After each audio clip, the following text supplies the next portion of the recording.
प्यारे दोस्तों, आज हम आपको एक ऐसी सच्ची कहानी सुनाने जा रहे हैं जिसे सुनकर आपके रोंगटे खड़े हो जाएंगे। ये वाकया है एक हाफिज कुरान लड़की का, जिसके साथ अल्लाह की अजाब नाजिल हुई और उसकी मौत के बाद कब्र में एक ऐसा मंजर देखने को मिला जिसे कोई सोच भी नहीं सकता। उस मासूम लड़की का चेहरा कब्र में कुत्ते में बदल चुका था। आखिर ऐसा क्या हुआ जो अल्लाह की रहमत के बजाय उसका गजब उस पर टूटा? क्या उसकी इबादत में कमी थी या फिर कोई ऐसा गुनाह जिसकी सजा उसे कब्र में मिली? आइए इस दिल दहला देने वाली सच्ची हकीकत को आखिरी तक जरूर सुनिए और जानिए कि अल्लाह के बताए रास्ते से भटकने पर इंसान को किन कठिन सजाओं का सामना करना पड़ सकता है।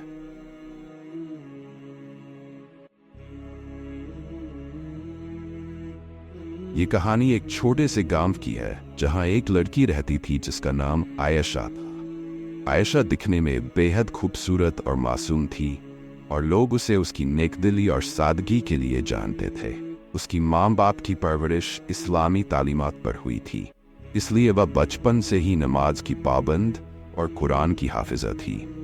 गांव के लोग उसकी इबादत और आस्था की तारीफ करते नहीं थकते थे, पर शायद किस्मत में कुछ और लिखा था।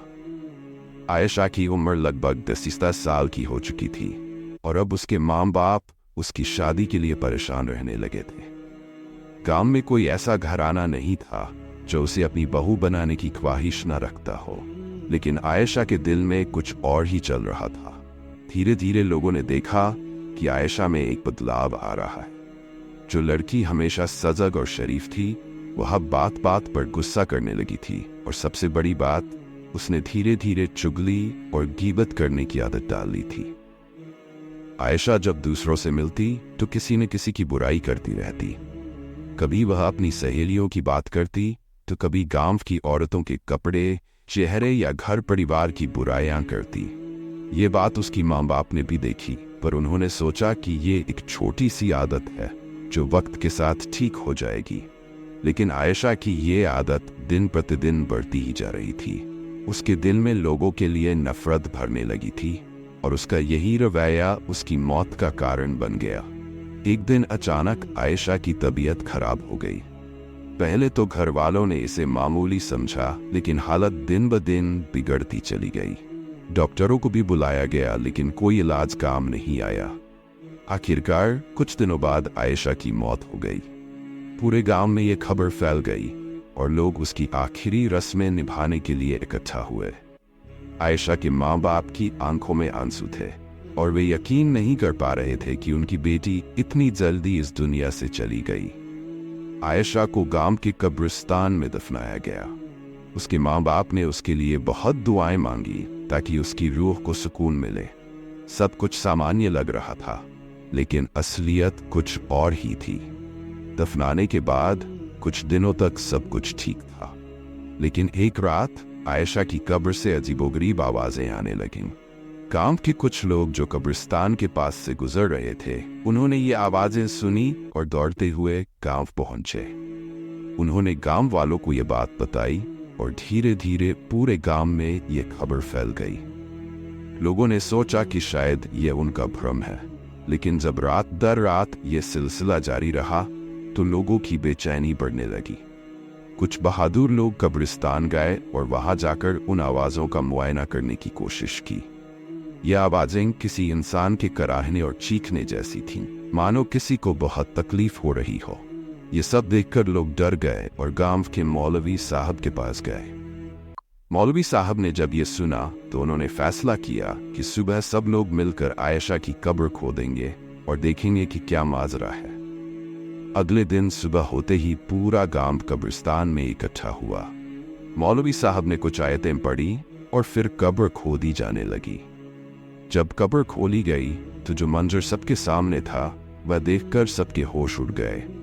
आयशा का चेहरा पूरी तरह से कुत्ते में तब्दील हो चुका था। उसकी आंखें सुर्ख लाल हो गई थीं और उसका जिस्म बुरी तरह जल रहा था, रोंगटे खड़े मानो आग की लपटें उसके कब्र के अंदर से निकल गिर पड़े और जोर जोर से रोने लगे। उन्हें यकीन नहीं हो रहा था कि उनकी प्यारी बेटी का ऐसा हाल हो सकता है। मौलवी साहब ने सबको शांत किया और कहा, यह अल्लाह का अजाब है।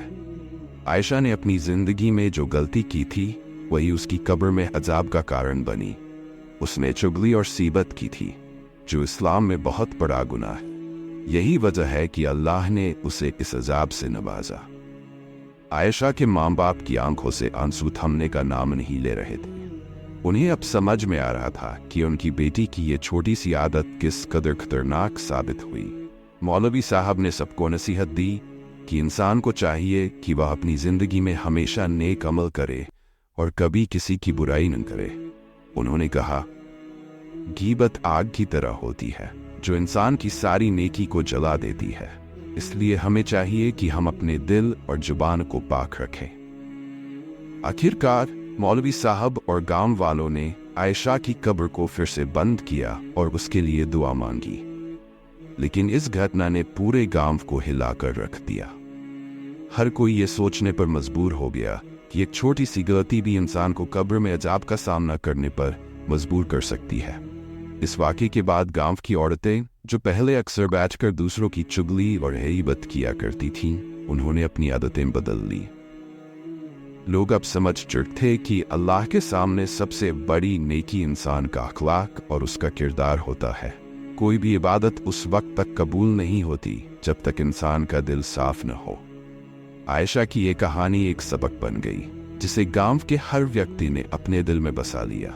ये कहानी हमें सिखाती है कि जिंदगी में हमें हमेशा सोच समझकर बोलना और चलना चाहिए। हर छोटा या बड़ा काम जो हम करते हैं, उसका हिसाब अल्लाह के सामने देना होगा। और कभी कभी वो छोटी सी आदत जो हमें मामूली लगती है, वह हमें कब्र में अजाब का शिकार बना सकती है। अल्लाह ताला हम सबको ऐसे गुनाहों से बचाए और हमारी कब्रों को जन्नत का बाग बनाए। आमीन।